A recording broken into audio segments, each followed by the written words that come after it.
Welcome into this beautiful Monday morning edition of Pushing the Pile, brought to you by FanDuel Sportsbook. Make every moment more. Kyle, I'm sorry that Sunday night had to happen. Dude, it was a brutal night. First off, okay, let's start it this way. How was your weekend? It was a big change from the Notre last Dame week. won. It went about as well as I could have hoped. Notre Dame absolutely blew the doors off Purdue. Yep. Packers did the impossible and made Malik Willis look like a competent quarterback. And you played golf on Friday. And I played golf on Friday. Didn't you too terribly? That's like an all-American weekend. A backup quarterback takes you to the promised land at home as an underdog. Your college team wins. And for me, I made a bunch of picks on television last week that laid an egg for me. And I sent my father-in-law a 5-game parlay. Every single game lost. Every single game lost in the parlay. But last night, you were asking about how my night was. I got home from my show in New York City, and I got to hang out with my daughters before bedtime. And then Kate and I, we get ready to watch the Bears, and we're so excited. Kate made a fabulous Ochi pasta dish, which is Google it. I've seen her pastas on Ochi. story. They look fantastic. Yeah. That's her Saturday activity when I'm gone, and then I come home and we smash it together. But then we watch the Bears, and I was tweeting a lot during the game. And if you were watching the football game and you're on the Twitter app, then you would have seen that. But I was really just excited at the beginning of the game because I actually picked the Texans to win. It's a primetime game, CJ Stroud. And if you look at their roster, it's like, yeah, that all-star team is going to win the football game at home. But Caleb Williams came out, executed the first 15. I thought it was really a great job of him getting the ball out quick. You heard him and the mic picked up him saying 300 jet one time. They were running a lot of 300 jet. Snap, 300 jet is 3-step jet protection. 300 means it's quick game. Caleb was working quick game really well. He was seeing the field. He was able to get the ball out on time. And it was putting makeup on a pig, lipstick on a pig, because as this football game became just that, a football game, the Bears were asked to do something other than quick game. They tried to run the football on the road. It's really hard with silent count. You don't get the same cadence activity. And as an offensive lineman, that hot, we're going on 2, we're going on 1. We get to catch those D linemen off guard. You don't get that when you're on the road. You get a fat guy bobbing his head every once in a while, unless you're under center. But a lot of this stuff was gun runs. And as an offensive lineman, you can't find your landmark. So if I'm an offensive lineman, I'm a right tackle over here. I'm usually looking at the defensive end before the run play. Now in silent count, I have to look in here at the center's head. So when the ball is finally snapped, I flip my head out. Now I have to acquire my target. And I thought it was a bad coupling. It's not really smart play calling. And Olin Kreutz, who's a really bright guy, a lot of respect for Olin Kreutz, tremendous player, Hall of Fame. He should be a Hall of Fame center. He said, stop running outside left. The tackles are laid off the ball with the silent count, which I thought was a great point. I didn't even think about that's part of the reason why they were struggling. And then I brought up the point about not having your target acquired pre-snap. That's like 101 is look at your target, see it, hit it. Well, you don't see it, you're probably not going to hit it. And then in the pass protection, they were just outmatched. There was a lot there that left a lot to be desired. Caleb Williams took an absolute beating. Not only that, the receiving room and the quarterback room seems to be not on the same page in Chicago. I saw DJ Moore on deep comebacks multiple times, looked to be out of sync. Roma Dunze on one of those deep comebacks late was out of sync with Caleb Williams. The ball wasn't getting to the target. Now, it's not an arm strength thing because at the beginning of the game, Mike, I'm watching him rip darts all over the field. Like he looked like prime Jay Cutler out there. It was just zip, zip, zip, zip, completion. But when CJ Stroud and those boys started scoring some points, and when Tyreek Stevenson pokes Nico Collins in the face, first off, that's like me lining up against Von Miller on 3rd and 15 and saying, I think you suck. That's about the dumbest thing you can do as a football player, particularly against a freak show like him, Nico Collins. I mean, what's his measurables? He's got to be 6'4", 15. I mean, and runs like an absolute freak show. Tyreek Stevenson year 2. It's not you're not quite that Stevenson. I like I like his style. I love the whole defense's style. The Chicago Bears defense. I'm gonna tip my cap to you guys. I know I've been vomiting about the offense here, but my God, you guys played so hard. You kept the team in the game. We had an opportunity with the low red punch out there to get that football back. I love the way the Bears defense played, but the O-line and I try not to say names on the O-line, particularly when I'm talking about Chicago.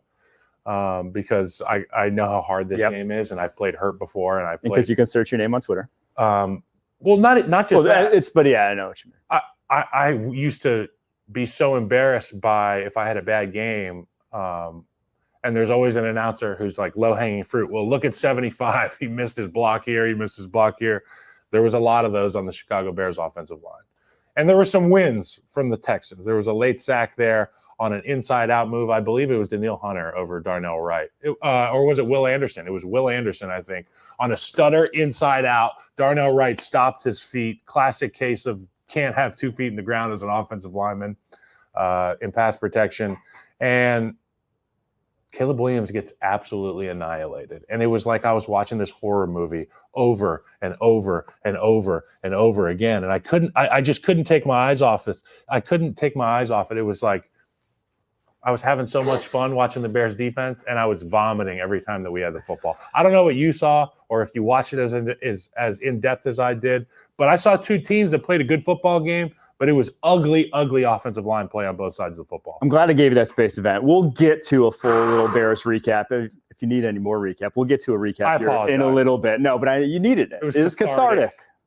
Yes. Okay. You needed it. You needed it after what we saw last night because, my Lord, the offensive line, easily the most disappointing unit on this Bears roster. And like, in terms of expectations, they look worse when people thought this is unit taking a step forward. So I needed a cigarette every time we touched the football. I didn't have one, obviously, because I take care of my body. But we'll get to every single game here in just a second. But in our first off the ball segment, we wanted to get to this. Chain gang member collapsing on the sideline of the Ravens-Raiders game. Needed CPR there in that one in Baltimore. Yep. This comes a year after Alvin Kamara snapped the leg of a chain gang member in New Orleans. I want to take it back a little bit here, and let's go back to where we got the phrase chain gang, which I think needs to be eradicated from the National Football League, okay? Because we're scrubbing a lot of this stuff out of our society, and I'm going to do my part here. The chain gang, it originated after the American Civil War as a way to perform public works projects and raise money for southern states. These people were prisoners. Okay. And it was a punishment for, not only were they prisoners, it was a punishment for prisoners. They weren't paid for this. They were, they were the guys that were digging ditches, building roads, stuff like that. But chain gang, I don't know. These older gentlemen that are on the sidelines, I'm sure that they don't have a lengthy criminal record. Duo. Let's chain crew. Chain crew could work. Okay. Chain gang, it's a little bit mean. These guys are grandpas. And they're passing out on the sidelines, apparently. But to my next point, why are grandfathers on the sideline without head protection? That's the bigger point. If you're going to have all these bodies on the sideline, if you've ever been on the sideline in an NFL game, there's so many people there. There are so many people there. They have a get-back guy for the players to get off the field. They need to have get-back guys for these people that are on the sideline. Chain gang, media, friends of the family, ownership groups, kids, they're all over there. But these guys with the chains in their hand are usually in their 70s or even their 80s at some times. And they have to navigate some of the biggest, fastest, strongest athletes on the planet. Things are moving fast. And you saw last night, the guy didn't even get hit by a player. He was backing out of the way of the play, tripped on the orange little triangle that tells you 10-yard marker, and he slammed his head into the ground. So if you're going to have these guys out there, if you're going to do these guys a solid and give them something to do on a Sunday afternoon, at least give them some helmet protection. Even my 2.5-year-old wears the helmet when she's riding the scooter at half a mile an hour. Let's give these guys helmets. That's the thing. They are in play. Like kind of a lot, like they are right there. Yes. A lot of plays. And even like you see guys on the sidelines who are coaches getting popped routinely. I do agree that we see knees blown out. If we got old timers out there running these chains, they need a little bit more protection. Back-to-back years. We hope that guy's okay from last night's game. Oh, for sure. Obviously. All right. We have guys. Can they automate it? That's the thing is the technology isn't there yet for the chip-in ball to be automated. Okay. But you're always going to need the marker visually for players on the football field. So someone's got to be over there holding something, right? How about a Roomba? Oh, like a. I have a robot that vacuums. That's not the worst idea. Like just have something a Roomba with a little flag, like a projector flag. Like, but then those seem dangerous in terms of Star Wars holograms that would come out like it's messages. Yeah. That should be the first down marker. But then they're not like a mobile thing on the sideline. The player steps on a Roomba, and all of a sudden we're like lawsuit on hands for the Roomba. You're right. So you're right about that. I think this is the path of least resistance. We just don't need, guys chain crew.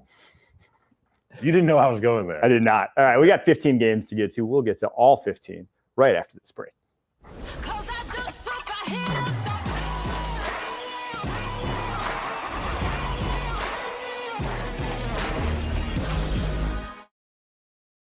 All right, tier one of games, and there was no tier one game more impactful, drawing more headlines than the Bengals losing at the hands of the Kansas City Chiefs, 25-26. Chiefs take it at home. They don't cover the spread. 5.5 points they were favored by. 47.5 points was the over-under. So we saw an over-hit in this one. Not a lot of overs hitting this early on in the season, but that was one of them that did. And we'll get to I'll just go right into the notebook here. And my first thing is if the roles were reversed on that fourth down PI, there's no way the refs throw the flag. There is absolutely no way. We see it all the time on sideline catches. There's literally the Moss segment on ESPN is dedicated to this. If it was an offensive player going over the top of a defensive player, they would not have thrown the flag. I thought you meant teams reverse. No. Sorry. I thought you I got to make that clear. Chiefs are getting no. Not doing the Chiefs are getting the flags thing. They called the hands to the face earlier that brought back a big play. That's like you can miss a hands to the face pretty easily. They called it on a crucial, what was it, third down. So I'm not doing that. I'm saying if it was a wide receiver going to the top of the cornerback, I think when there's competition at the catch point like that, and the guy gets to the ball first, which objectively I think it was Dijon Anthony, rookie safety, he got to the spot where the ball ended up first. Now, he was out of control, obviously. He was flying into the back of Rashee Rice. But when you get to that spot first, you own the spot, in my opinion. It's like that's offensively or defensively. It's the guy that gets there first did it. And in my opinion, he got there first. And if, again, the roles were reversed, if this is a wide receiver going on the back of cornerback, there's no way they would have thrown the flag. They say 50-50. It's 60-40, ain't it? In terms of the offense. It is. Tie goes to the runner every single time. They're not looking for OPIs in situations like that. They're looking for DPIs. Yes. And you see it all too often.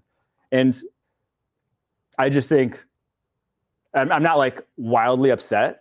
It was a violent play. And when your contact is that early compared to when the ball gets there, you're obviously leaving yourself in a situation where you can get flagged. But I just think as a game, as a sport, we should err on giving defenders grace in those situations. That when it's like two guys jockeying right at a catch point, well, maybe it's on the quarterback for throwing into those situations. To the real estate first. That like we need to be putting the flags in the pocket because of how impactful those plays are. And again, you're throwing into a window that's tight unless it's very obvious that one guy's in the spot and the defender goes through them. I think part of me thinks that Patrick and Andy are so smart that they set these scramble drills up and tell guys to sit down in these areas because they know that these third level defenders, these shell defenders, are going to have to come through the offense. And to your point, they're going to call it on the defender more often than not. So whether it was a really brainy play by Patrick to be able to put it there or a heady play by a young player like Rashee Rice to sit down and understand that if you're boxing out what's behind you, they're going to have to come through you, play with strong hands. You have an opportunity to make a catch, maybe a penalty. Yeah. All right. Back to the notebook. I wrote here, end of the half situation with 14 seconds left when the Bengals had the ball at their own 1 yard line and they ran a sneak. Now, obviously, I don't think you're going to really lose yardage on a sneak, but I thought what they could have done and if that situation arises again, they could have just ran 3 passes where they just threw the ball out of bounds from shotgun, not risk anything. Just a thought. That one was just thought ahead. Jim Nantz called Carson Steele a fullback in this game. That's racist. Feels racist. That's racist, Jim. It's only because he's white and you know it. Undrafted white running back. He's got to be a fullback. If I have to call it bigotry when I see it.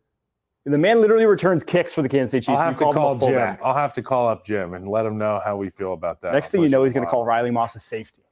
Brutal.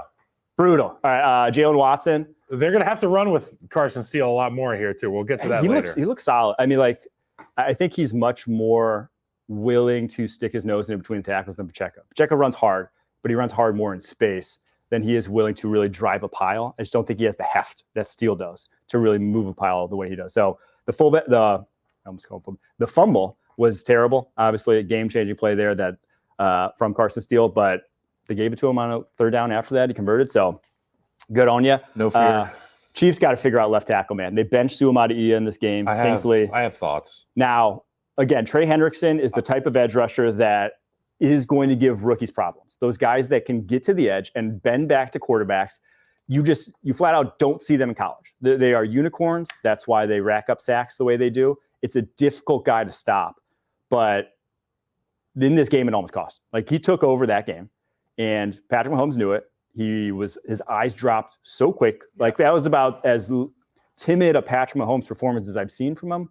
3.8 average depth of target, 3.8 yard average depth of target. Only Bryce Young was lower this past week. So, and he had an explosive over the top. And he had the deep ball to Rashee Rice, which I don't know what Cam Taylor-Britt was doing on that play. He was running like 2 trail, which like 2-man. When you run 2-man, you think you have 2 safeties over the top. So you go underneath. So you go underneath. So you ride on the back hip. You don't try to go hip to hip. Yep. You try to ride the back hip. And he rode the back hip literally all the way down to the goal line. He was in good spot and eased off the gas to ride his back hip.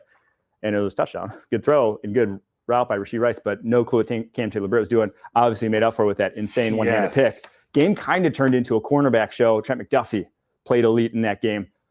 Dax Hill played an awesome game. The pass breakup he had in the back of the end zone, I'm going to tweet it out a little bit later, but that was an elite play that you don't make unless you have a 6'7" wingspan that Dax Hill does, because it was a perfect throw to Mahomes, to Xavier Worthy. 7-inch wingspan. Is a 6'7" wingspan playing corner.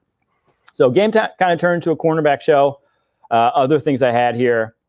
Leo Chanel was on the field for half as many snaps as Nick Bolton, but made twice as many plays. I know it's not like, I know he's not going to be your Mike linebacker, but they got to figure this out in some way, shape, or form. City with because Chanel can do so much, and yet he's only playing like 30 snaps a game, and he's not even like a liability in coverage from the snaps he's playing. Now, he obviously isn't in there in third downs and that sort of situation, but Bolton still continues to get picked on as a problem.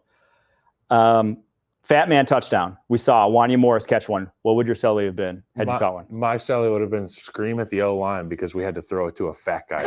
Like, you have to be able to run the football when you get to the low red area. First off, my celebration is the huge the biggest Gronk spike you have ever friggin' seen in your life is what my celebration would have been.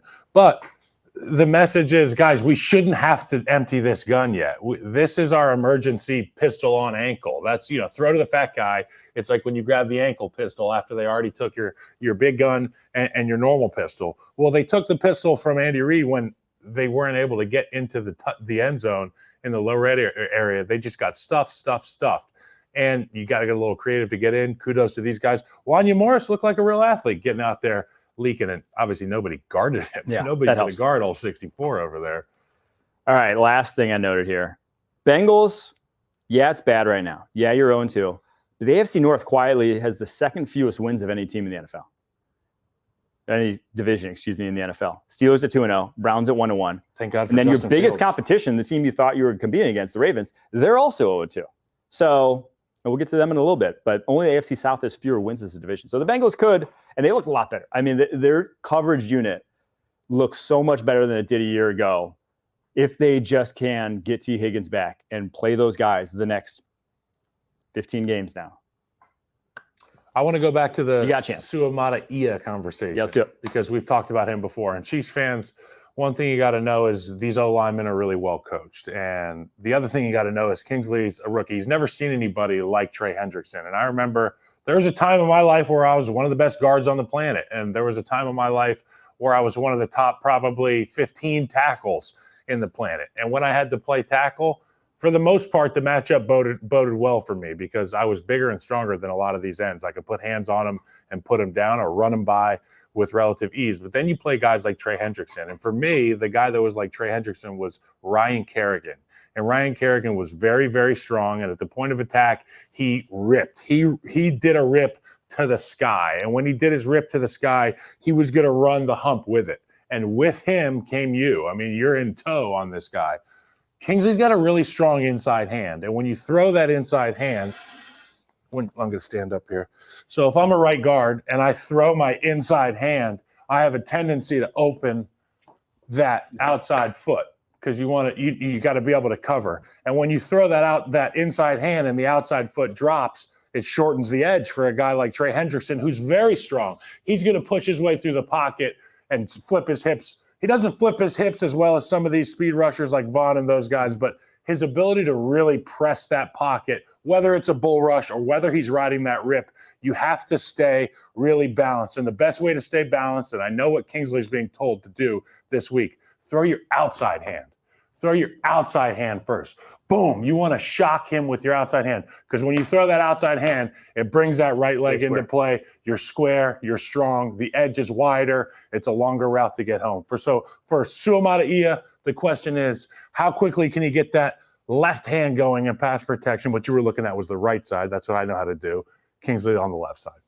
Yeah, because it's a matchup problem. So, I mean, he's not going to be facing that kind of matchup every week. He's big and strong. He's athletic. But one thing he's not technically savvy yet. And once he gets there, he's going to be a good player. All right, Bucks at Lions. Bucks go into Detroit, take down the Detroit Lions 20-16. Obviously, they covered the spread because the Lions were big favorites, 7-point favorites in that one. Under hits, 51.5 in that one. But the big story of the game, Dan Campbell, the before halftime decision. They went to spike it, but he was sending on the field goal unit as they go to spike it. 12 men on the football field. After the game, he had this to say. Look, there's nothing that is going to make any sense to anybody. There's no way to justify this. It's a massive error on my part, no one else's. And it was just between hurry up field goal and clocking it. And it was 100% my fault, 100%. Man, that one, that's how you want your coach to react. Yes. Obviously, terrible, blunder there at the end of the half. Cost them because they were within field goal range at the end of the game when they got stopped on downs. Obviously could have just kicked that field goal, gone ahead at the end if they had the one before the half. But this is how you, I guess, get your team back on track, right? Yep. Because they didn't look good in week one. Had to go to overtime to beat the Rams, who just got trounced by the Cardinals. Didn't look good offensively in this one.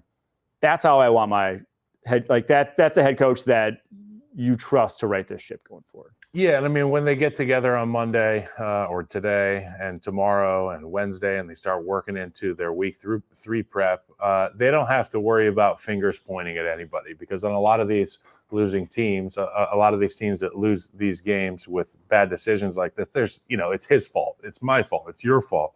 Well, Dan Campbell just said, I'm going to eat this right now and get it out of our system. It's like, he pulled trig and was like, I'm getting this thing out of our system immediately because we have to get this thing rolling into week 3.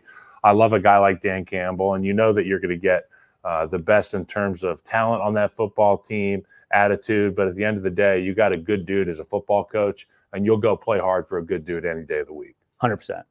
The biggest thing, though, in this one, Lions offense. They didn't look great in week 1. Didn't look any better this week. My notebook, Graham Glasgow at left guard, he sticks out like a sore thumb on this O-line. He's listed at 315, but he looks lighter than you, man. He looks like he's like 280. He is one of the skinniest guards in the NFL. And in this game, when he was matched up with Vita Vea, didn't go well. Gray Gaines didn't go well. He couldn't stop Yaya Diaby stunting, coming back over the inside, looping from the outside. Yaya Diaby looked great in this. Possible second-year breakout player for the Tampa Bay Bucks. Really strong, really explosive. I don't know. They have to figure out that left guard position because Goff was skittish. I mean, flat out, he didn't want to get hit. He had 2 picks in this game, very easily could have thrown another. He threw it directly to Jordan Whitehead towards the end of the first half because Anthony Nelson was in his face. It's just like the bad Goff where the panicky throws, kind of the one he threw in the second half where he sees a guy bearing down on him, tries to throw a dig route. They're on a different page, but then throws it directly to the safety. Yeah, now, I don't know if it was on the wide receiver or if it was on Goff, but it's just like he didn't know he was going to be there, but still threw it. And the timing was early regardless, even if he was out of his break. That's just too many plays like that you just can't make. You have a great defense right now. Like, this is the best Lions defense they've had in the Dan Campbell era. They were awesome in this game. They deserve much, much better. Really only a big PI from Terrion Arnold and a blown coverage on the Chris Godwin touchdown was really all that was going wrong with this Lions team. They shut down a good Bucs offense, but the Lions offense just went in the tank. And truly, it was a lot to do. I mean, pretty much all to do with Jared Goff. I thought that this was a team that would be able to run the football at will. And sometimes when you're having issues, like you said, picking up stunts, picking up blitz protections, and paralysis by analysis going against this coordinator and this defensive front. And you talked about some of those guys that are coming on, but I think about a guy like Vita Vea. And if I'm playing guard, and if I'm a Glasgow guy and I'm out there playing guard, I got Vita Vea, and then I got a walk-up guy in the B gap, or I got a walk-up guy in the A gap. I don't know where to look, what to look at. Should I set on Vea? Am I squeezing? Are we fanning this guy? There's a lot of that comes into play. If I'm an O-line coach, I'm saying, let's just run it at these guys. Let's run the football. They weren't able to do that with the effectiveness that roster, that group up front should be able to. And then, you get Jared Goff forcing some things. Next thing you know, your defense has to play doubly hard to keep that Bucs offense at bay. And for the Bucs offense, I was really happy to see Godwin involved a lot in the game plan, get him the football in space, watch what he does with it. I love Rachaad White. And obviously Mike Evans, a great player, demands a lot of respect from scheme and coverage, which opens up a lot of other things. And for Baker Mayfield, look, this is a dude you want to go play for. That's a man's man right there. And there's a reason the Tampa Bay Buccaneers have success every single year with Baker Mayfield. You can kind of set your watch to this football team. They're going to play. You know what kind of team you're going to get. You're going to get a team that's overlooked a little bit in the preseason. They're going to show up. They're going to be effective offensively. They're going to play tough defensively and within their scheme, and they like to get after people on the defensive side of the ball. But at the end of the day, it's confidence in this guy, Baker Mayfield. This team's a lot of fun. It's a team that I would love to play for a guy like Baker. Yeah, I want to give some shout outs to some Bucs defenders. I already mentioned Yaya Diaby. Vita Vea, he's lighter. He's dinged up. He's not light, but he's lighter. He looked so much better the first 2 weeks than he did it all last season. And then Zion McCollum, cornerback, had a pick on the very first pass play of this game, had another near pick when he jumped an out route.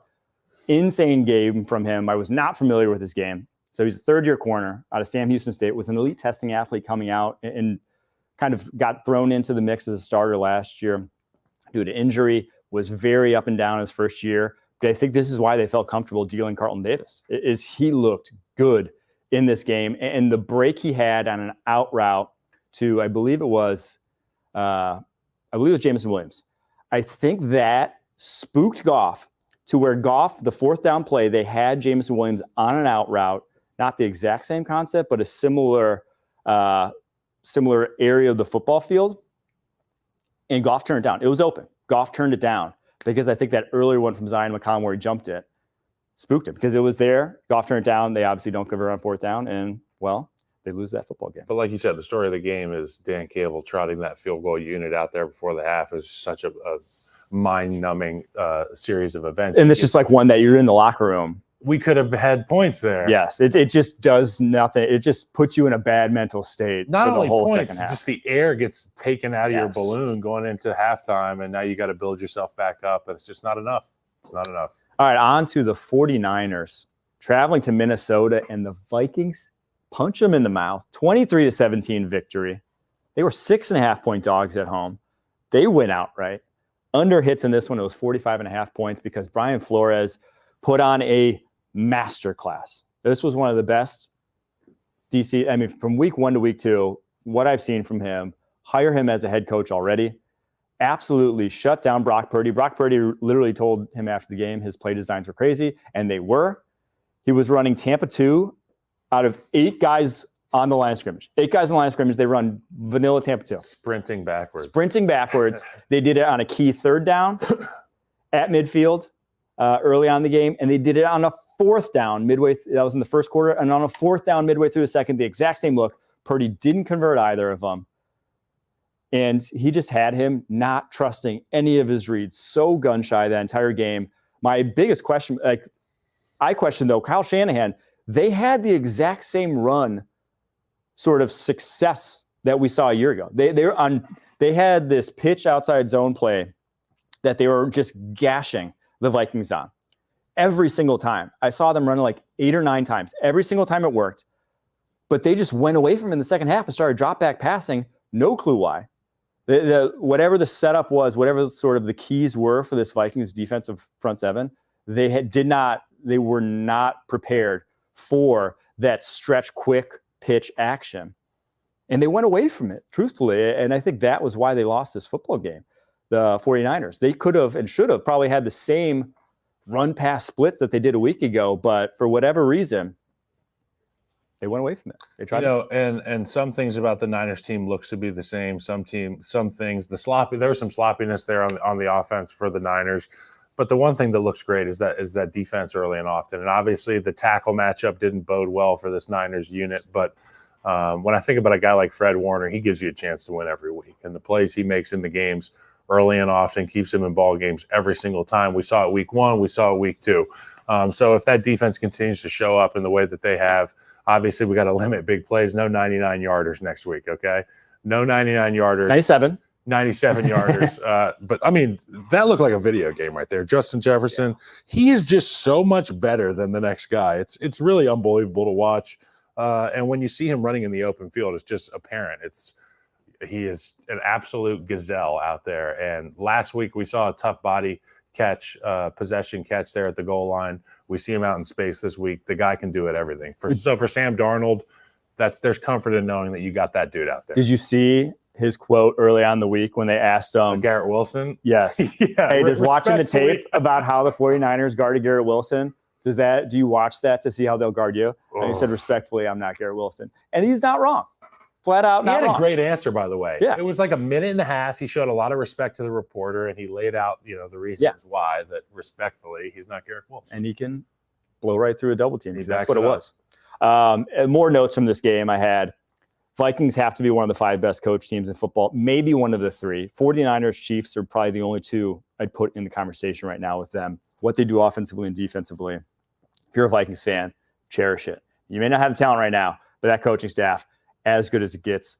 Guys are going to want to play there. I mean, that's a team that this Flores ain't going to be there long. But this offseason, if I'm an offensive player, is what I'm talking about. I'm thinking about KOC and the things that he does and the schemes that he's running. These are easy ways to get yards. These are ways to score points. And when you're in the NFL, you want to score points. That's fun. You win ball games, you get an opportunity. There's only a handful of coaches where guys will go to a place because of a coach. Most of the time, people are like, oh, they have good players. Oh, that's a nice town. Oh, tax breaks. But Kevin O'Connell, you could have a lot of people coming up to Minnesota. More notes from the notebook. Blake Cashman, massive addition to this defense. His ability to cover ground is such a weapon, even if Trent Williams treated him like a child in the run game. 3 pass breakups in this game himself. Had some nice work as a blitzer, too. This felt like, I also wrote, this felt like the Darnold we can expect. Some sweet throws, the 97-yard JJ. The back shoulder seam to Jalen Naylor. But, you still get the bad throws. You still get the WTF throw to Fred Warner. You still have some inconsistency. That's kind of just going to be who he is. And speaking of Fred Warner, that was R-rated linebacker tape. That's as good as it gets. To me, that was on the pantheon of games I've ever seen as a linebacker. Now, really? Luke Kuechly, 2015 Dallas Cowboys, still number 1. That was when he had 2 picks on Romo, a pick 6. That was just a linebacker knowing exactly what he's doing in this defense. That's Fred Warner right now, too. And the physicality he plays with, though, tone setting in this game, he had forced fumble or pass break him on a crosser to Aaron Jones, a pick in the red zone, a forced fumble at the goal line that stopped the score and gave the 49ers the ball back right out the 1, and then another forced fumble on Darnold scramble, like true game-changing plays at a position that is tough to play in the NFL right now, especially against the Vikings. I mean, how many points is that accounting for right there? You think that he took at least 10 points off. I mean, that's the value is just infinite with Fred Warner, and there's so many levels of the defense he can be on at the blink of an eye. So 49ers, you're not hitting any panic button. For the Minnesota Vikings, you're feeling real good after this 2-0 start from what you've seen. Who do they have next week? Who do the Vikings play next week? I'm going to do a little project. We're going to project here on the Vikings. Let's just read off the next few games. Texans. Yep. Must-see TV, Sunday, 1 p.m. Packers. Fingers crossed Jordan Love's back. They're going to beat the Texans. They very well may. The way the Vikings are playing right now. Then the Jets, then the Lions. So the next 4 games, you're going to really know where you stand as a Vikings fan in terms of your hierarchy in the NFC North. You already took down kind of the big dog. Do we know who the Lions are, though? That's what 4 weeks ago. They barely beat a team that got absolutely demolished by Kyler Murray and the Cardinals yesterday in the Detroit Lions, or in the Los Angeles Rams. So you take a look at that. The Jets, I mean, they went down to the wire with Tennessee. I watched that one pretty good, and they're a beatable football team as well. Oh, no, yeah. That's why I'm saying you're going to get a real nice – if they roll through that stretch, even 3-1, you have aspirations beyond just, going to the playoffs, in my opinion. You have aspirations that are win the North. Make a run sort of aspirations. But we shall see. It's 2 weeks in. And a lot of question marks in that division right now with the Bears' offensive woes and the health of Jordan Love. We don't have to talk about the Bears in terms of I'm that. just bringing them up. All right, next game in tier 1 here. Raiders, Ravens, traveling to Baltimore and getting the upset. 26-23, the Raiders take it as 9.5-point dogs. Over hits in this one, 41.5 points. Brock Bowers, arrival.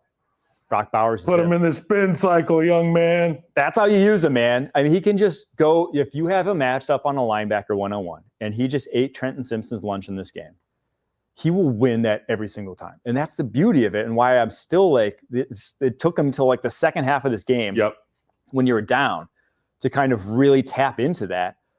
But I think what you saw here, going forward, you have to get him more involved. You got to do it, because that's that end of third quarter to the end of the game. And now some of it was Minshew just saying, I got to make plays. Yep. You know, he was really hesitant early on. You know, it's like average, his average depth target was like 2 yards. Max Crosby grabbed him by the chest at one point in the football game and essentially just kept poking him in the chest while he was talking to him. But I think the conversation went well because Gardner dapped him up. They dapped up. So I think Max Crosby was like, don't be scared. Like, we're going to beat the Ravens on the road. Like, F everybody. Yes, just go for it. And screw it. And he did. You have a mustache. And it was beautiful to watch. Textbook toe tap, Devontae Adams. Did you see that one? I mean, is there anybody smoother? It reminded me of when, as a kid, did you ever? Diggs pretty smooth. Yeah.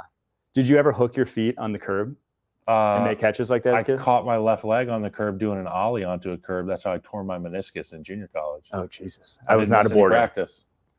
Boarding scared me. But if you didn't practice the hooking the feet on like the curb or on the sidewalk, that's what it looked like, because he was just literally falling with his toes stuck in place. That's a little skillful for me. It was elite. What else? Raiders still have no run game, though. It's actually the worst running game in the NFL. 100 rushing yards through 2 games, 2.6 yards per carry. That's Luke Getsy's like bread and butter, his run game. He's like, I don't care if we can't throw. We're going to run it for 250 yards a game, you know? Start throwing, because Minshew was dealing, man.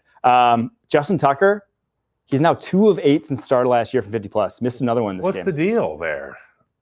Watch? I don't know if you get washed like that as a kicker, because I watched Robbie Gould do it till he was 50, and, you know, like, he's a freak show.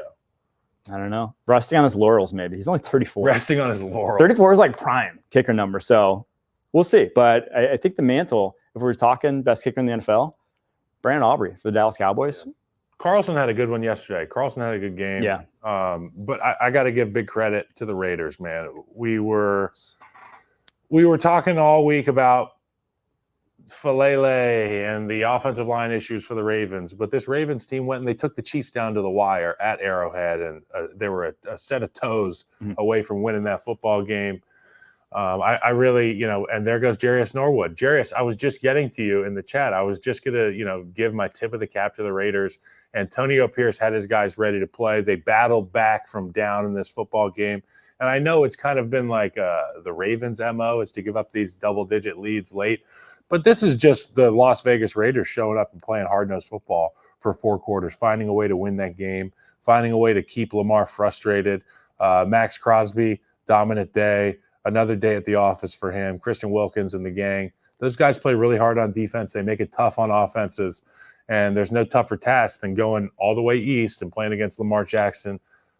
Credit to the Raiders. We got to take our hats off to those guys. A couple more notes. Ravens, hard to play offense with one hand behind your back and having to account for the O-line every single play. Just a flat out fact. Also had to give a shout out to Tyler Linderbaum. Picked up an inside spin from Max Crosby against right tackle Patrick McCarry. He's the center. That's help. He's the center. Going out to the right. Two gaps away. I haven't seen that since teams used to pop centers, which is always weird to me. Oh, what a weird popping centers. I hated popping guards, popping centers. Always weird. And then my last note, Jack Jones may be a criminal, but that cat can cover, man.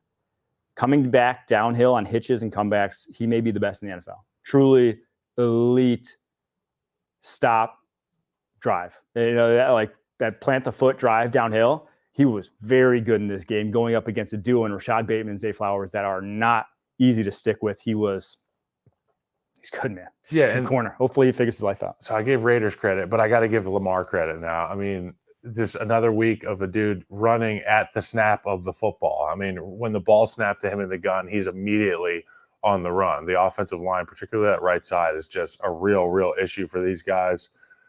But Lamar, his greatness, it keeps him in football games. It's unbelievable to watch. And I mean, if you don't have an appreciation for it, he's not going to be around forever. So make sure that you're watching these guys because it's not pretty up front. And he finds a way to make some things happen offensively. He definitely is, but I think I'm very worried. I'm more, if I'm saying Baltimore and Cincy, lining them both up.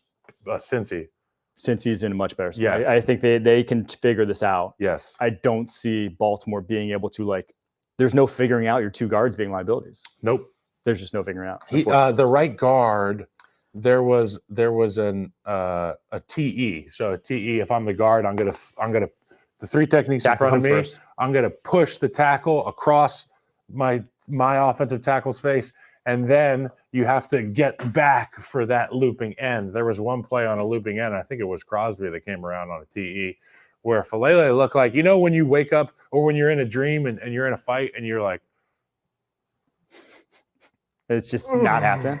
Well, that's what Falele did. Sorry, Sorry, for those of you who are on audio, I was doing the slow motion punch in the studio. It's usually me crossing the street in my dreams. That's when I'm like, I can't move. I can't get out. Or no, the other day it was, I don't have my suit for my pregame show. That's what my nightmare was. Oh, and that is a nightmare. It's such a nightmare. 8 states away from New York without a suit. But yeah, not good. And I thought it was a theme around the NFL is picking up games, picking up twists. Mm-hmm. I'm not sure if they're practicing it enough. I don't know if they're practicing enough. And if they are practicing it, I think they may be practicing it against other offensive linemen in individual period. I would invite the offensive line coaches around the league to quit doing one-on-one pass rush and start doing 2, 3-on-3 half line games. It's a really savvy way to go about your practice. You get more reps because there's 3 guys on the field practicing at the same time, and you get to see live reps because you're going against defensive linemen. I can't run a TE name any 3 technique. I can't run a TE like him. So let them come and run it. Tough for the Ravens. All right, we're going to take a quick break, but after that, going to get to our last Tier 1 game, Seahawks at Patriots. Mm-hmm. It's the beginning, we just got started. It all begins in the here and now. It's the beginning, we just got The stage could not be any better set. The UEFA Champions League is back. the beginning, we just got started.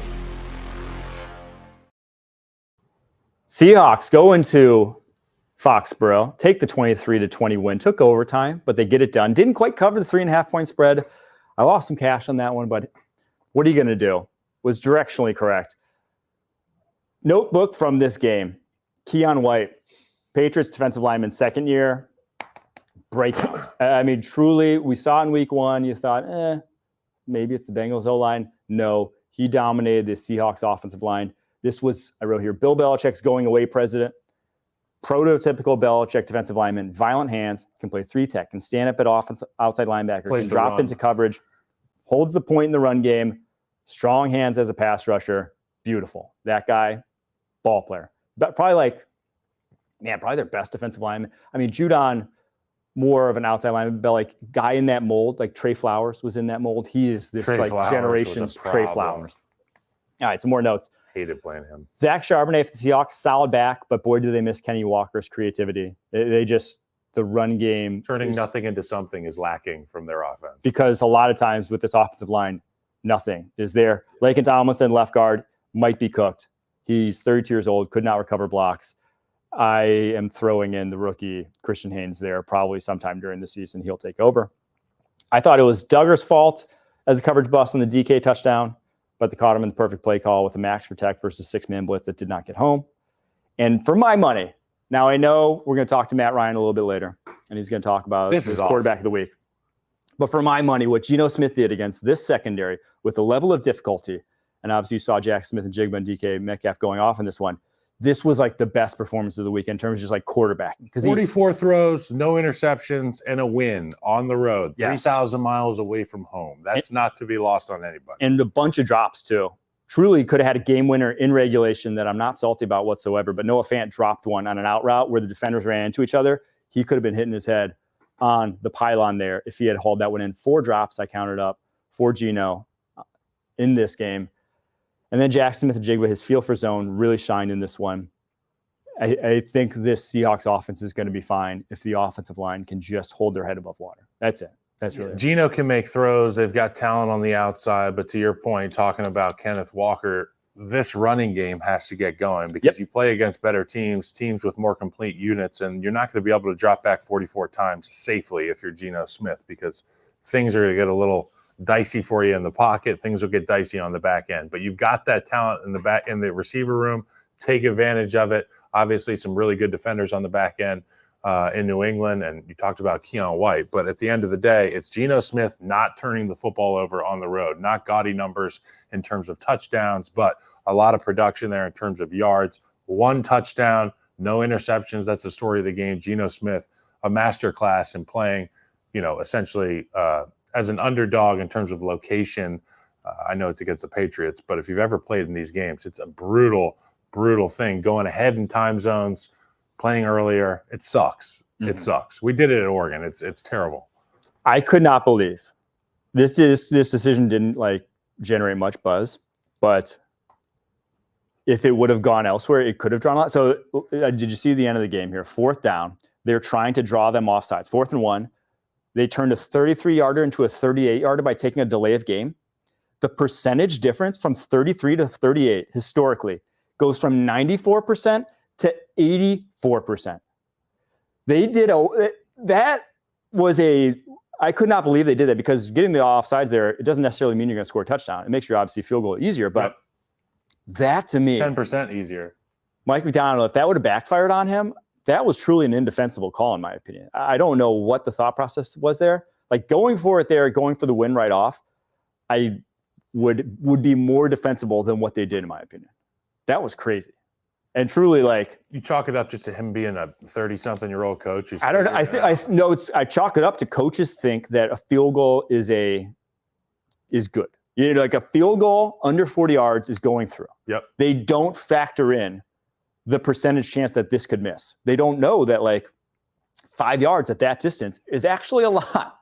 As you see, the percentages historically, 10 percentage points.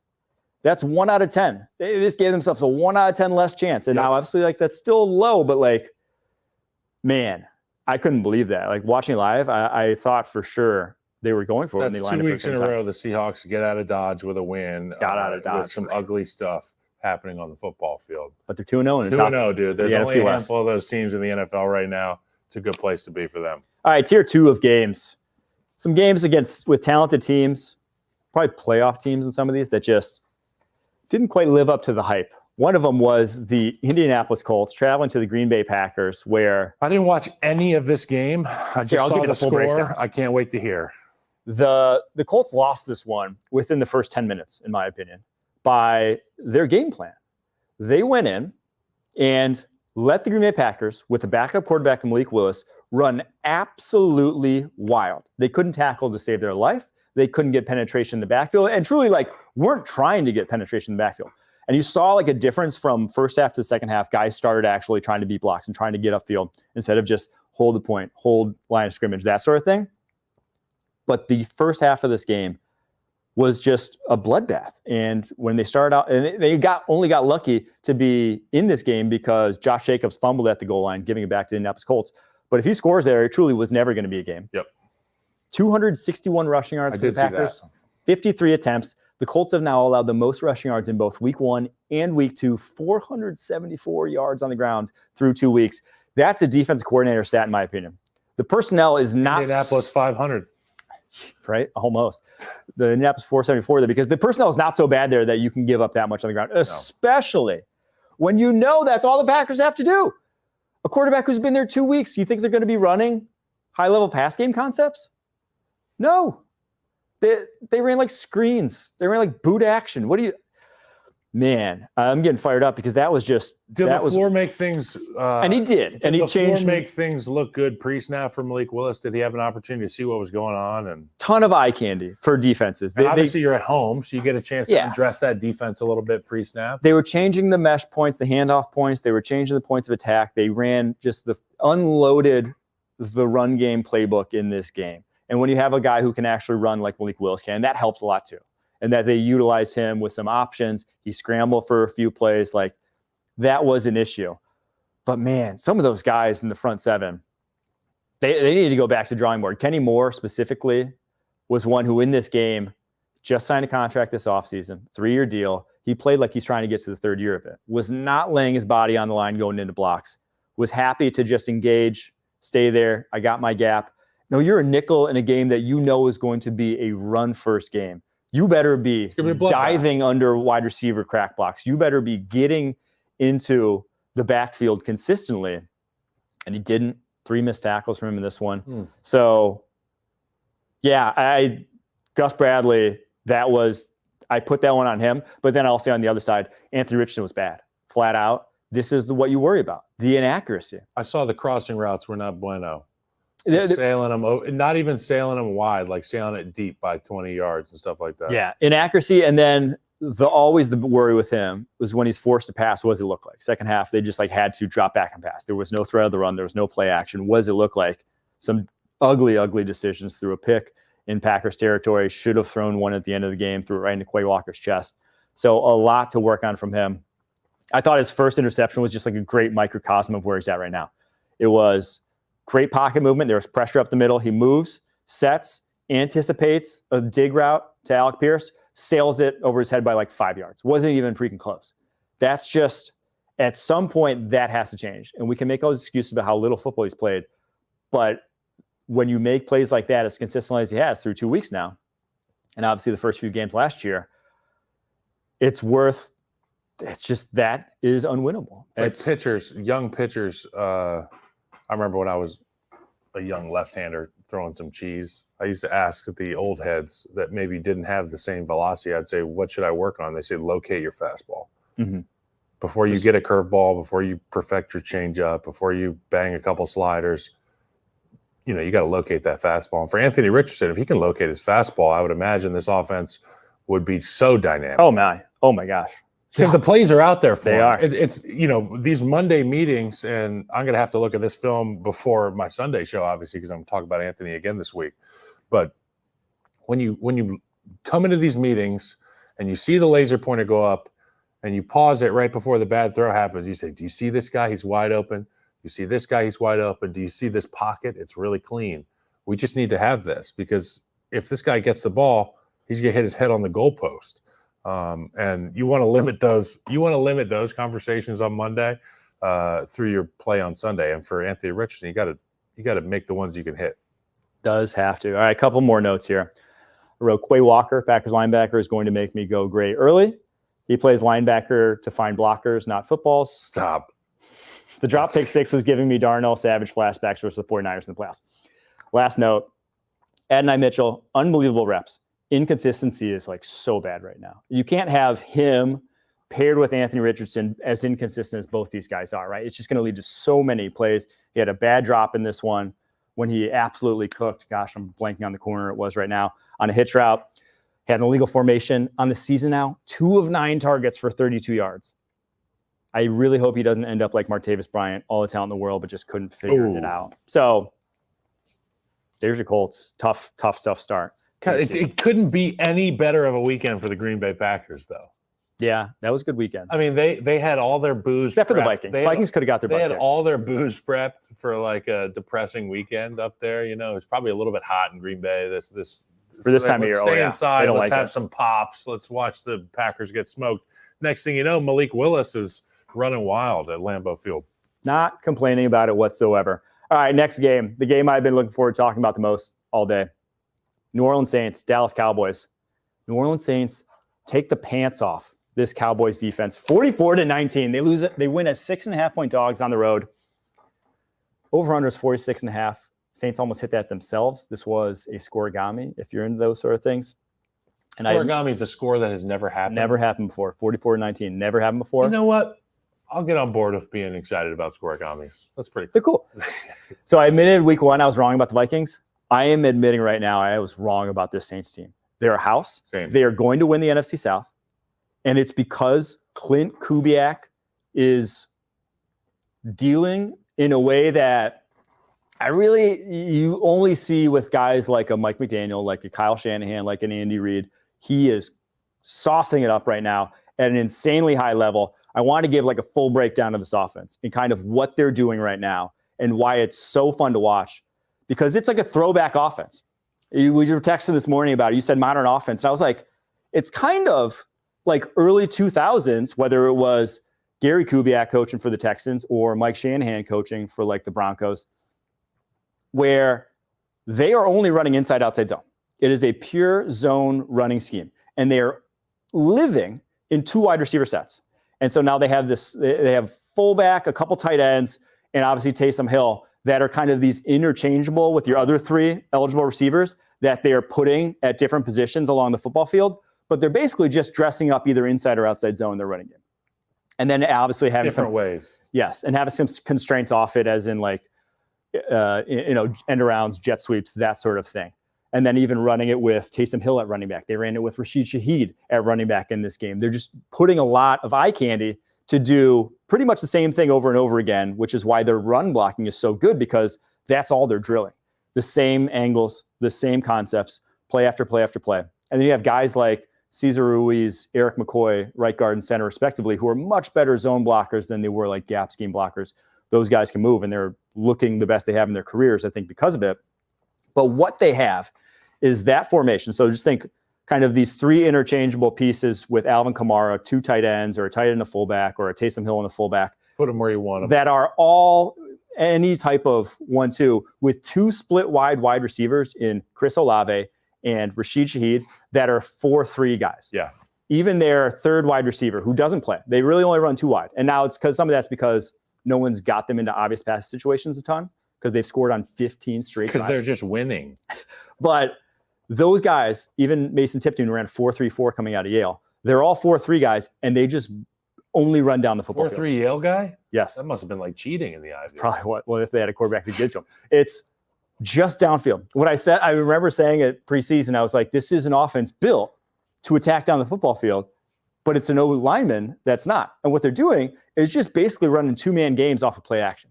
They're having those 2 guys interplay, whether it's over routes, dagger concepts, real deep stuff. And they ran, a dig post in this one that hit another massive play to Rashid Shaheed, because those guys can flat out fly, and they're elite downfield route runners. And they've kind of built the entire offense around that. And the fact that now this offensive line can run block like a MF. Like they got butt kickers in Taliasa Fuaga and Trevor Penning in the running game that are playing lights out, because their job is, again, simple. On every single play, it's either outside zone or inside zone. That was the beauty of those early 2000s run games, was you're asked to do the same thing pretty much every single snap. There's technique doesn't have to change from 3rd and 4 to, from exactly 1st and 10 to 3rd and 4. It's going to be the defense is looking at the same thing. And for a rusher going against one of these O linemen, you're right. We talked about it. It was a mismatch in terms of style of O line and style of offense, but now we see it is working because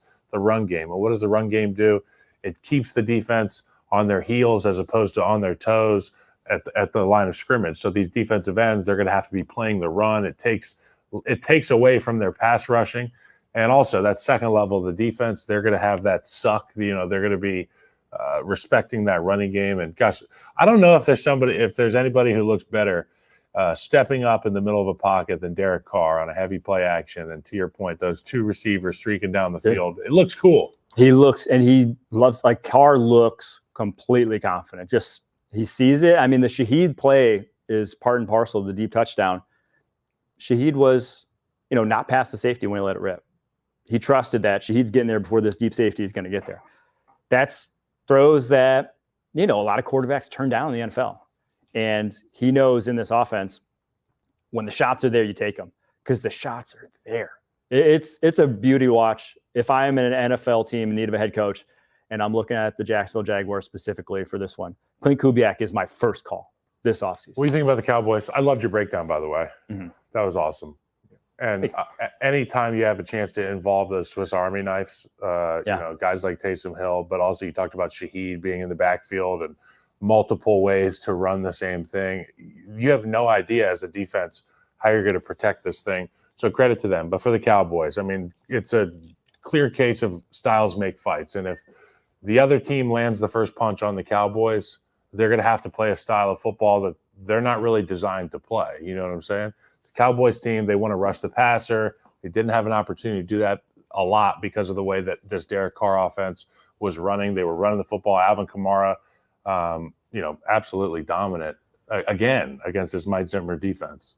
To me, yeah, I'm worried about Cowboys running game. I thought they were better stopping it week 1, but they ran against, backup running back, backup tackles. That helps a lot. I still worry about the run defense in the front 7. But to me, this is more about the Saints than the Cowboys. I think Cowboys will be fine. This is about the Saints being like a legit house, They're like good. a legit team that you have to worry about. And if you could still get like even money for the Saints to win the South, which I saw at some places, I gotta go grab that team. Yeah. That team's nice. Like it is. They're good. They're flat out good. And there's no harder place to play when the team's good than New Orleans. Yeah. Like I truly believe that their home field advantage, like Seattle, yeah, but they don't have the Legion of Boom anymore. If they have this offense going in New Orleans, that is such a scary place to go play. 100%. All right, on to the Browns at the Jaguars, aforementioned Jaguars. Aforementioned because they look like absolute poop offensively. I mean, truly, now this is a tough matchup. It wasn't a tough matchup last week in the Miami Dolphins as we saw with the Buffalo Bills, but this one was tougher. And there were no answers. So I wrote here in my notebook, Doug Peterson, welcome to the hot seat. I kind of feel bad for him, though, because talent's just not there. Anton Harrison, right tackle, first rounder from last year, horrendous start to year 2. I mean, he had Isaiah McGuire, who was like I think a 4th rounder from last year, just turnstiling him. His confidence does not look there, does not look like where it needs to be. I also wrote here, no joke, I thought Gabe Davis was a tight end when I was watching live, wearing number 0. He is Josh Allen's Allen Lazard. They gave him a $39 million deal to get open less than Zay Jones did. Trevor missed more throws than he should have. Definitely not a good game, but there was not help, whether it was offensive line or wide receivers. Brian Thomas Jr. pretty much turned down a touchdown on like a end line crossing route. He was between the safety and the corner, and Trevor threw it there. I mean, he threw it to him. He just didn't get his head around in time. It's plays like that you just can't have. I mean, it's last week's decision to, Doug Peterson's decision in his own field, and then this week stuff like that with Brian Thomas. You got to make plays. I mean, you have to make plays for your quarterback. He's under duress. The offensive line's not great.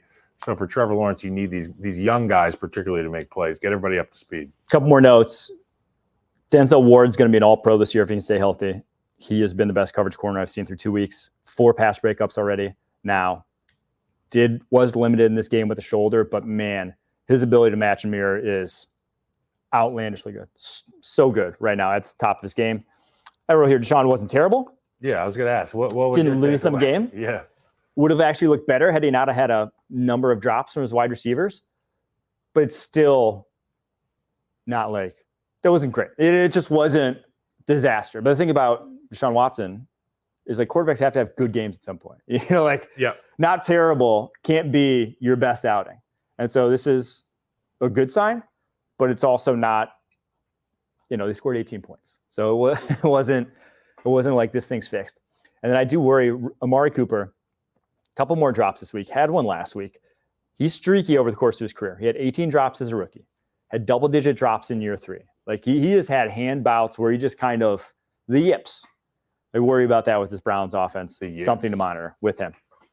All right, Jets, Titans. Jets traveled to Tennessee, take the win, 24-17. Although it was pretty tight, came down on the wire. Oh yeah, Titans had a chance to tie it up right at the end of the 4th quarter. Didn't end up converting.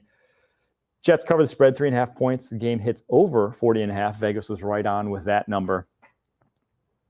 But some bad news coming out of this one. Jermaine Johnson, the edge rusher, probably the best Jets defensive end. Tore his Achilles, out for the season, I believe. And speaking of torn Achilles, Aaron Rodgers, fine in this one. He kind of had a ho-hum game and then hit 2 dimes on that last scoring drive down the sideline. A couple go balls, they just perfectly dotted in there. But to me, the bigger thing is I cannot believe they brought back Nathaniel Hackett. Their first 15 in this game was a travesty. They gained 25 yards in their first 15 plays. That's your first 15 is where kind of that's what Caleb Williams looked really good in the first 15 last night. That's an example of a guy having a good game plan to come into it. You've got Aaron Rodgers. You should have amazing first 15s. You should have opportunities at big chunk runs. You should have shots down the field built into your first 15, but you just stub your toe the entirety of the first 3 drives. It's like, What are we doing out here? It was difficult to watch. But yeah, your first 15 gain 25 yards that's flat out an indictment on your OC. It just is. It flat is. A few more notes. And we always take blame as O-linemen, so I'll just say it was the O-line's fault too. The way Breece Hall attacked the ball in the air on his touchdown, did you see it? No. Go ball against Kenneth Murray. It was better than every other Jets receiver not named Garrett Wilson. I mean, he went over him. He had a stutter release off the line of scrimmage. I'd put him at wide receiver 3 at worst on this Jets offense right now. But first thought when I saw it on the All-22 was like, I forgot that it was Breece Hall that caught it. So I was like, which wide receiver was that? Get this guy more PT. Oh, it was Breece Hall. So we can do a little bit more of that, Jets. I mean, that was, if you can get a matchup on linebackers, we can go to that all day long. And I have to wonder, why is Aaron Rodgers addicted to these stupid tight end slip screens? They're the only team in the NFL that still does it. They used to run it. You know what the play I'm talking about? The tight end runs the flat. The one they hit to the left along in the boundary. Tight end runs the flat. You have like a wide receiver out in front of him blocking. Those plays can go for max like 12 yards. I'm actually a fan of the tight end screen. I hate those plays. I saw so many of them in Green Bay. It comes down to how they're like a constraint play. It comes down to how clean your release is and the willingness of your fatties to get into the boundary and run. But the biggest thing is it's just such a low reward play. Like the best case scenario is again like 12 yards. Well, they look at it as an extension of the run game. It is. And it's like a constraint so when you get a linebacker trailing in. It's like ho-hum. But I mean, you could break one for 45 and a tutty. So at the end of the day, we might still call it. And you're not worried about such a physical play inside the tackle box to get those guys on the edge. Yeah. It's maddening to watch in my opinion. But to each their own. I have a few more notes. This is the game now, Mike. Patrick Mahomes does it too. The game has looked tough over the first 2 weeks, like objectively. I don't think I'm breaking any ground here that defenses have taken the power back. Yes. In the NFL. And with all the complaining, passing games have just been brought to their knees from a pure explosiveness standpoint, unless the New Orleans Saints. But everyone else is kind of just fighting for their lives, hitting these checkdowns and praying someone breaks a tackle. It is really just the Saints that are just pouring it on offensively. Yeah, They're living in the wrong decade, I think. It's kind of amazing. All right, a few more notes here. I love what I saw from Jamie Sherwood. I believe he's a third-year linebacker, converted college safety from Auburn.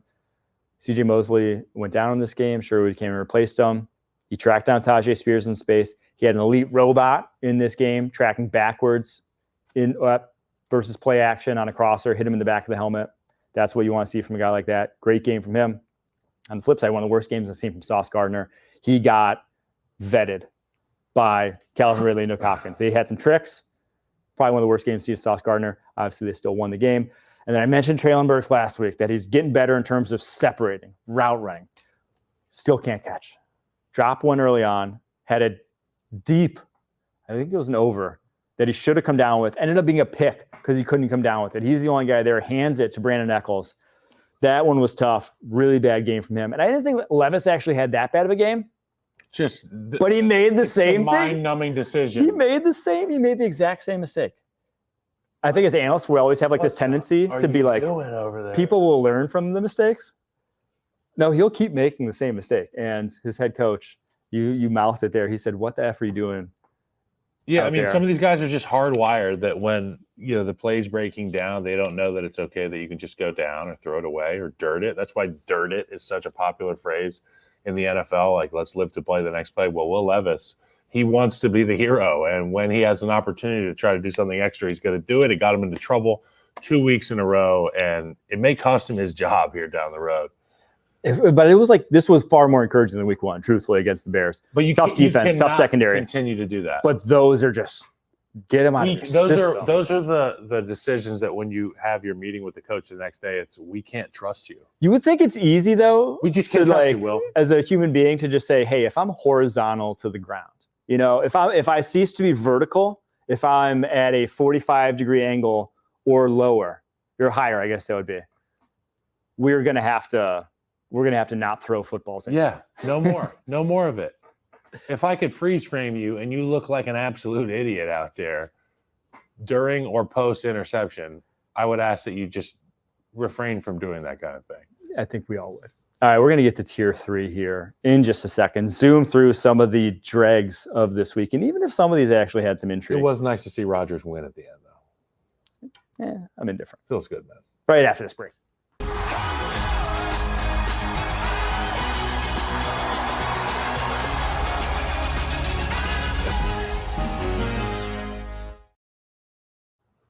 Bears, Texans, Sunday Night Football in Houston.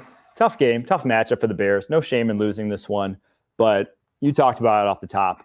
There are problems that are more worrisome than losing a game to the Houston Texans that are going on.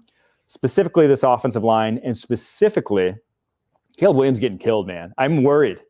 7 sacks, 4 quarterback hits, got hit 3 more times on runs that, weren't just like a guy patting him down. One of them, he guys didn't get out of hitting him. bounds quick enough. He kind of pulled up a little bit. He thought he maybe was out bounds, but he got crushed. And this isn't, it's a good Texans defensive line. Daniel Hunter, Will Anderson, but the interior isn't anything special. If you're getting hit that many times in this game, you're going to get hit that many times in a lot of games. Every game. So they have to figure that out. And you have to not have him turn into what we've seen with Bryce Young, right? We'll get to that in a second, but Bryce Young has stopped going through his progressions. He's done. He's checking it down every time because he's terrified right now. He's not playing quarterback. You have to not let Caleb Williams get into that mold, because I'm seeing pressure stop him from going from 1 to 2. And even just the hint of pressure stop him from doing that. And that's the last thing you want a quarterback. Yeah, and he's running that's the for his worst thing life you can out do. there. He's running for his life out there. And, I mean, the O-line's going to wear it. Caleb Williams is going to wear it. But at the end of the day, none of these guys are on the same page. We talked about it on the top of the show. It's DJ Moore ripping his helmet off and throwing it on the sideline. And it seems just like there's a disjointed – I get a sense of disjointment on this is that a word? I think that's a word. Disjointment. I get a sense that things are disjointed in Chicago offensively, and it goes further than just the offensive line and the quarterback. It goes into the receiver room now. I saw Cole Kmet rarely get utilized into the game, into the second half, and then he got his first catch. But things just aren't working the way that we expected them to work. But at the end of the day, to your point, Mike, it's a primetime game. You're playing against the Texans, a great rush group. And obviously, if the tackles have a hefty task, then the guards are going to be more than likely without the resources, without the help. The slides are going to be helping out the tackles, and you're going to have some one-on-ones. They didn't win on one-on-ones. They didn't win their 2-on-1s at times. And Caleb Williams was in big trouble. And to your point, he's going to get hit so much this year. It's going to be hard for me to watch. It's going to be really hard for me to watch. I mean, it's like the exact last thing you want to subject him to. And now, do we go to Bajan at some point? If the Bears start, say, 1 in like, it hadn't even crossed my mind.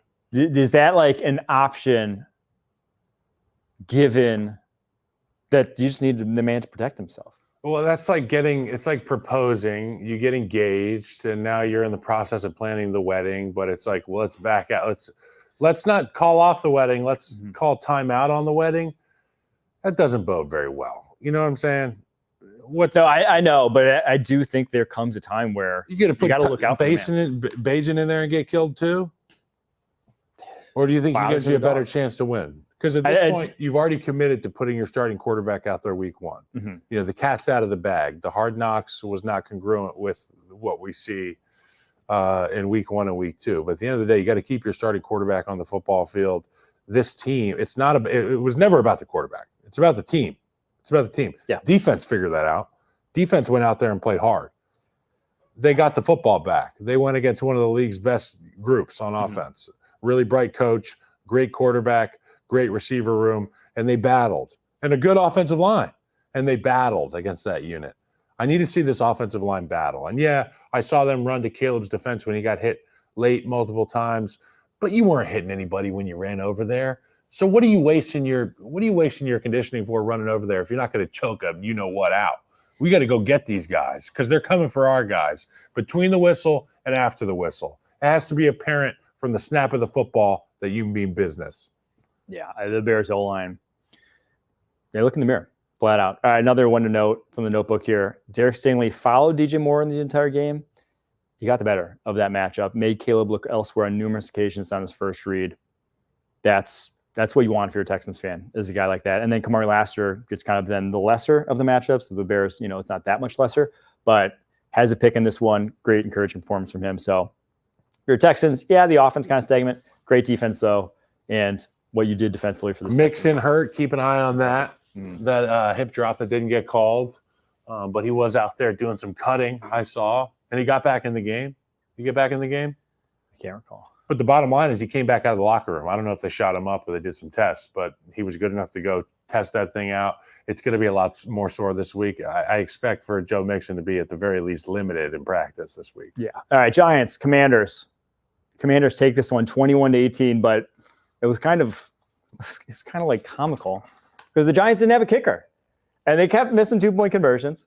They kept having to go for it on fourth downs, including at the end of the game, which Malik Neighbors dropped, which honestly put a sour note on a otherwise insane performance from the rookie.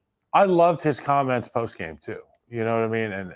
And I have a lot of opinions about skill players in the National Football League. And this guy was one of those dudes where there were some red flags maybe about him being able to fit into certain locker rooms, stuff like that. I loved what he said. He took responsibility for the drop. He had a good game. He could have had a great game with that catch at the end. Obviously the people would have loved that. But he talked about the veterans in that locker room and letting them down. And it's not letting my team down. It's letting the veterans down because he understands there have been guys that are fighting this uphill battle for the New York Giants for a while now, and they're looking to get wins. And when you get an opportunity like that and you're a guy like Malik Neighbors, you need to be able to make that catch. And he took responsibility for it, and kudos to him. Caught 10 balls, 127 yards on 18 targets and a score. Could have had a couple deep passes that he was open on. DJ just missed them. So, yeah, he's flat out a dude. Chalk that one up. I think another dude for this Giants team that I was impressed with, Andrew Phillips, third-round corner, slot guy. Ton of plays around the line of scrimmage. His closing quicks to, sneak around blocks, knife into backfields. Very legit. Now, not necessarily a lot of one-on-one coverage reps. Commanders weren't really passing the ball down the football field that much, but great sign that he's making those plays this early on. So maybe the Joe Shane era kind of turn around in terms of draft success. Flip side of the ball, I know it's an outlandishly low bar, but Jane Daniels, that was the best QB performance I've seen all season. I'm not putting it into... And we said that week one about him too. So week one. I'm not putting it in the realm of, he definitely has it. He's a franchise guy. He's a starting quarterback in the NFL forever. He looks not there yet. But he, in the fourth quarter, got past his first read to his second read, threw it in time, threw it accurately, 2 separate occasions to convert first downs. That's stuff that flat out Caleb hasn't done consistently, that Bo Nix hasn't done. That's just like, if a rookie's doing it, that's a great, great sign. And so a lot to like from him in this one. But same thing we said about Caleb. When I say Caleb, 13 hits. Whack. Jane Daniels, Whack. 15 hits in this one. 6 sacks, 2 quarterback hits, 8 runs where he took contact. He got sandwiched between 2 defenders at one point where either a shoulder pad or a helmet got caught in that side, that kidney shot that you see guys go down in boxing with. And I thought Jaden Daniels was down. I thought he was down. He got back up. He was in the next play. I don't know what's in his oatmeal in the morning, but that's a tough dude. I mean, he's a bend but don't break cat. He's tough, and he looks to be confident. And to your point, he's balling. Yeah, and he gets the dub. All right, next game with the rookie quarterback, Steelers traveling to Denver. Hey now. Steelers win this 13-6, one of the toughest watches of the weekend. It was the lowest over-under. I think it was like one of the lowest over-unders like in years, 36.5, and it went under. Vegas knew. 19-point score in this one. This was interesting because I think watching Bo Nix week 1 to week 2, you saw a lot of training wheels on in week 1. This was a quick removal of those training wheels. They had a lot of 5 out, a lot of empty, a lot of, hey, Nix, you're going to have to diagnose this quick because we got Scat Pro. Protection. We got Scat Pro coming for you against the Steelers D-line. So that was, the matchup that the rookie quarterback was dealt. So it's got to be put in that perspective. And I thought, from a decision-making perspective of where he was going with the football, obviously he has the terrible decision in the end zone where he missed a corner from the backside. I dropped back, I threw it, and they caught it. Yeah. That was his post-game presser. Is that? Yeah, it was great. It was great. It was obviously a bad decision. Pissed. For the most part, he was good. He was just downfield accuracy was bad. He made 3 separate throws, 3 separate corner routes specifically, that he just overthrew. Would have been big plays, all 3 of them. All were there to be had. One was horribly overthrown. So back to the drawing board with that. But Do you think too much was asked of him? I do think so. Like, I think it was just this was not a taking the rookie. training wheels off. Bo Nix is, Sean Payton's guy. He fits the mold, but at the end of the day, it's like damn, that was a lot for him. And he obviously, and there was a clip, I don't know if you saw this, of the play call being sent into Bo Nix, and he's saying it in the huddle, and they have like a close up of the huddle. Midway through the play call, he looks down, and they stop. All the guys are like, "What's going on?" He has to read off his wristband because he still doesn't have it quite down pat. Gets up to the line of scrimmage. They had to call a timeout because it would have been a delay of game because it's a rookie quarterback trying to digest this all. Even guys like Aaron Rodgers who have seen this for 20 years, that play clock runs down to 3, 2, 1 by the time they snap the football. So if you're Bo Nix, trying to articulate to your offense what you're getting done, trying to memorize the play call and the minor details. Is it Y scat? Is it Z Reno? Do we have an X basic, or is the X on a dig? Like, what do we got here? At the end of the day, it's a lot of things to cover for a rookie quarterback. And to your point, if they took the training wheels off this guy schematically, maybe throw those suckers back on there next week. He'll need a little bit of help going forward. But Justin Fields, what he had to go against was difficult in that Steelers defense. And then Justin Fields probably had the best throw of his career. Legendary Chicago Bear, Justin Fields. They scored 13 points though. Still, so go ahead. It was a slog. Speak on my guy, George Pickens. Speak on Justin Fields did have the best throw maybe of the weekend. Sprinting out full bore to his right, dime, handoff, 50 yards down the football field. What a horse! Called back. What a horse, though. Like, how many guys in the NFL are making these throws? Not a lot. So if you can figure out how to press the right buttons for Justin and get him to go through his progressions, you could be looking at a Steelers team that, surprise, surprise, Mike Tomlin's got a team that's going to be sticking around and being around 500 this year. They're 2-0 right now. 2022 wants their Justin Fields arguments back, though. We've been saying that. Unfortunately, he had like that same game, not this same game. Actually, it was an even better game against the Steelers. Like, what was it, end of his rookie year? Was it? I just remember the DJ Moore had like 400 yards in one game. That was last year that he had that. But like, I think it was end of his rookie year, maybe year 2 against the Steelers. He just like went off in the second half. And it was the same thing. It was like deep shots. He has that. He can spin it. Talked about he got the petty ball for Russell Wilson, the petty game ball.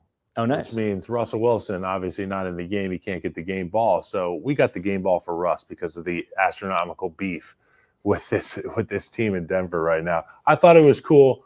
Justin, cool, calm, collected as always. Go get a win. I'm happy for him. And for the Bears, this means that compensatory pick is looking even better. It is. He's looking like he's going to hit that 51%. All right, a couple more games to hit. Blowouts, all 3 of these. Chargers, Panthers. Really, the only storyline from this one, as they take it 26-3 on the road, is Justin Herbert's injury. What's it going to be? Lower leg injury, left the game. He's tough. He'll play through stuff for sure, but not everything you can play through. Still waiting for word on exactly what that was. Bryce Young, as I mentioned earlier, is broken. The offensive line wasn't even bad. There really wasn't even pressure the way you are. Seeing ghosts, as it were. And it was ghosts. 3-yard average depth of target. That's one of the lowest I've ever seen. And he had, like, again, the throws that he made. Get this off the screen. Get Caleb Williams off the screen. Get him off of there. Get him off. Get him off. Was that sad? I missed it, actually, but we don't have to. It's the shortest depth of target for 2. Yeah. Fewest yards per attempt in first 2. This is just, it's salt in the wound, Harry. Not great. But, I mean, like, he had just throws that Bryce made in his sleep at Alabama, just falling harmlessly to the ground. Flip side of the ball, Quentin Johnston had a go ball against J.C. Horn that he stacked him, came back over the top, learned how to fought catch for the ball. If he could do that, man, against J.C. Horn, who's the best Panthers defender at the moment, that was something I truly never even seen from him, even back to his college days. He did some of that in college, but that was... The thing that I like is the Chargers offense in which the quarterback doesn't have to throw more than 20. Yeah, their O-line was the best offensive performance of the Chargers in years. Are you kidding me? This is like this is the story. Jim Harbaugh 2-0 with a team that's led by the men up front. The offensive line, it's awesome. Not asking a ton out of Justin Herbert, but when it is time for the quarterback to do something, he does. Because you got to respect this running game. It starts up front, the line of scrimmage. One of my favorite matchups this upcoming weekend. Steelers, Chargers in Pittsburgh. God. Chargers are staying on the East Coast. That's going to be a bloodbath. Old school football. Jim Harbaugh said when they're staying on the East Coast this week to practice, said bring board games. They're going to do some team building. Dude, I want to be in that. I want to be in that locker room with Jim Harbaugh playing board games. Recruiting 101. I'm bringing my sleeping bag and I'm bringing my game of Clue. And we're going to have a nice evening. One last note, Diane Henley, linebacker, second-year guy. I believe they drafted in the third round last year.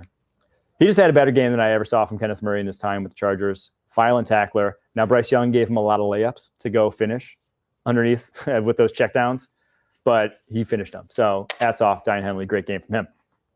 Last couple games, Rams, Cardinals, a laugher, 41-10 at home. Arizona Cardinals take this one, just a blowout. Puka out, Cooper out, O-line out. Rams, it's like, what do you do? They are the worst talent in the NFL on the offensive side of the ball with all those guys out. Just flat out, they are. And then they're not too far away defensively in terms of just talent. This was the worry when Aaron Donald wasn't there. Is that they couldn't get pressure on Kyler Murray. And then when they did, they couldn't corral Kyler Murray because they don't have the dudes up front to flat out do it. So, yeah. Kyler, perfect passer rating. And Marvin Harrison Jr. answers any questions about doubts we had week one. I mean, the guy had 5 catches, 130 yards the first time I looked up at the box score. And when I turned it on, the score was already a blowout. I was on to the next. Yeah, Kyler, darn near flawless. If you want to hear it broken down, 1 p.m. today. CBS Sports Network, Matt Ryan's going to come on. He can play pretty good. Rave about what we saw from Kyler. Numerous high difficulty throws from him. And last one to mention here, Dennis Gardeck, the 230-pound edge rusher, 3 sacks in this one. You love watching a 230-pound edge rusher. He's fighting for his life every play, just trying to get off the block. That's unfair. I think the 230-pound guys are harder to block than the 280-pound they can guys, be. To be honest. It was actually Taylor Lewan, back when he was playing, said he was the hardest guy to block on that team. Dude, it's real. That's a real thing. Yeah. And, 3 sacks in this one. Last game, back to Thursday Night Football. Bills, 31, Dolphins, 10, right down the road here. The story, though, obviously, Tua Tagovailoa not only has one of the worst games we've seen from him as a pro, but another concussion, another one resulting in a fencing response, which is when, obviously, you're unconscious and don't have control of your hands. In what was the lightest hit I think I've ever seen to result in the fencing response. He just kind of stuck a head down, got into DeMar Hamlin's chest, fairly routine hit, and that was the result. I'm not like a doctor. I'm not going to but that to me is not a good sign.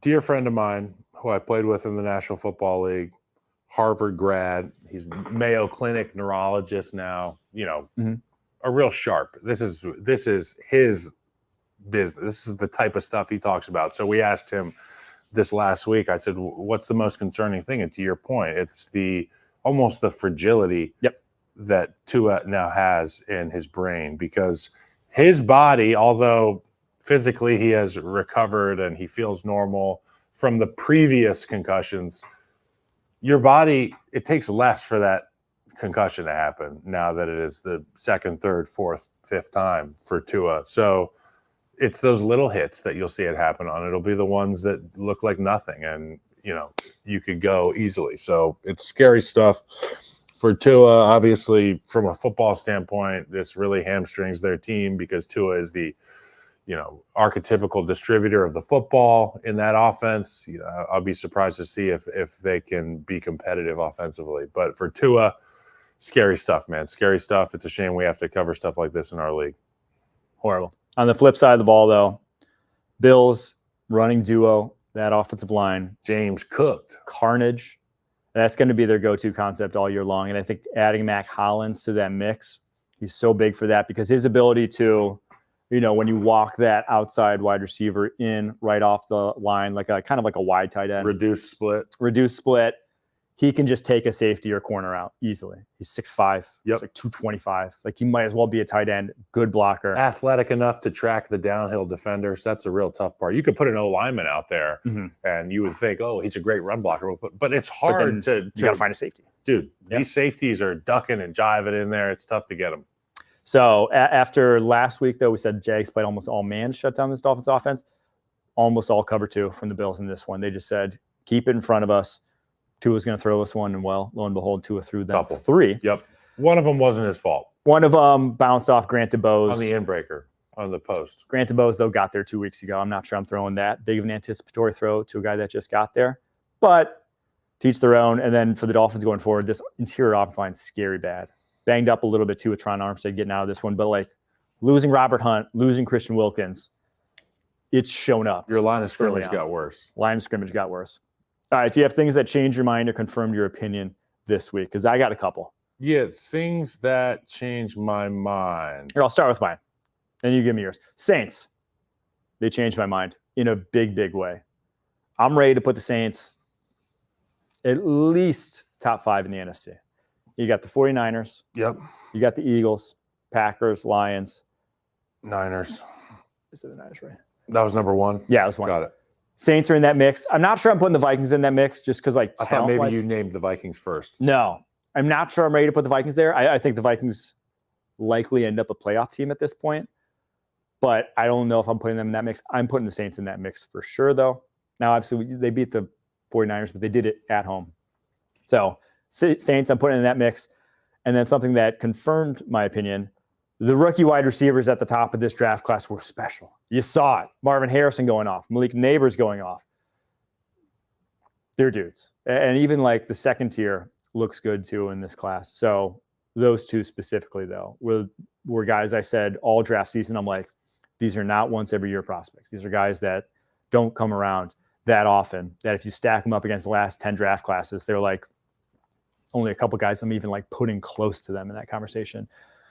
And well, you saw it this past week. Things that changed my mind. The Chicago defense can stand up to the best in the league and play. I thought it was going to be a game where they were outclassed across the board. I know Chicago has a really good defense. I know that it keeps them in football games. It's won them football games historically in the last few seasons. But at the end of the day, you're going against C.J. Stroud, Nico Collins, Tank Dell, the whole cast of all-stars.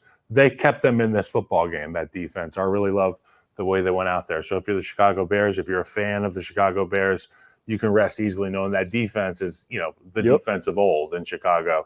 And one thing that confirmed my opinion, Matt LaFleur is a very, very, very good football coach.